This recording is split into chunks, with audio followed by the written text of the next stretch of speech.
I want to talk about like gun control. Gun control. Yeah. Sure. Okay. So I know, like, you know, we have a Second Amendment. We're like protected to owning like firearms. Yes. As a gay person, I often fear of like retaliation, hate crimes. I've actually been mugged a few times. Wearing stuff that may not seem as normal as this. Okay. What can like we do from like a Second Amendment perspective to like help bring people into like the folds of like gun ownership in order for like self-protection? Yeah, I think that's a thoughtful question. I mean, look, I think, if you've been mugged and everything, like, I'm sorry that happened to you. The gun's the great equalizer, right? Yeah. And so I think that people like you need to speak up and be like, look, if you think you're going to be terrorized or you're going to be hunted, like, a gun is a moral right to be able to defend yourself and your liberty, right? And your family or your people you love.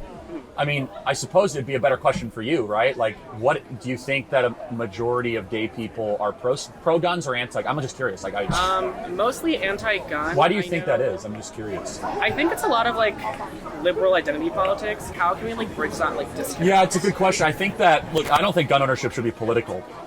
I don't. And like, this is one of the arguments I always make for like BLM people, right? It's like, if you think you're getting hunted down, then like responsibly own guns, right?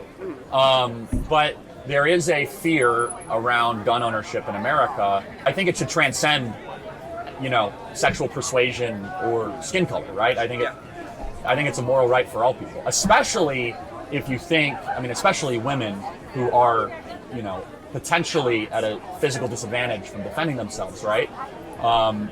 And you got mugged a couple times. I don't know if the person who mugged you is a man or a woman, I don't know. But like, if you were in a situation where you're physically disadvantaged, like a firearm could equalize that, right? Yeah, it's a pretty like out there take. Is it taboo, like tactic almost? Yeah, like I'm very like, no, go for it, like get into a girl. But then it's also just kind of like not really, I don't want to say like frowned upon, but just kind of like, whoa, that's a bit much from like someone like me. But I just thought I'd ask. Well, I want to encourage you, like, don't let that get to you. I'm much more like pro gun ownership and like Second Amendment type. Yeah, okay. And that's because of necessity, like basically what happened to you, or just... Yeah, but also just more of like, community defense, I would say. Sure.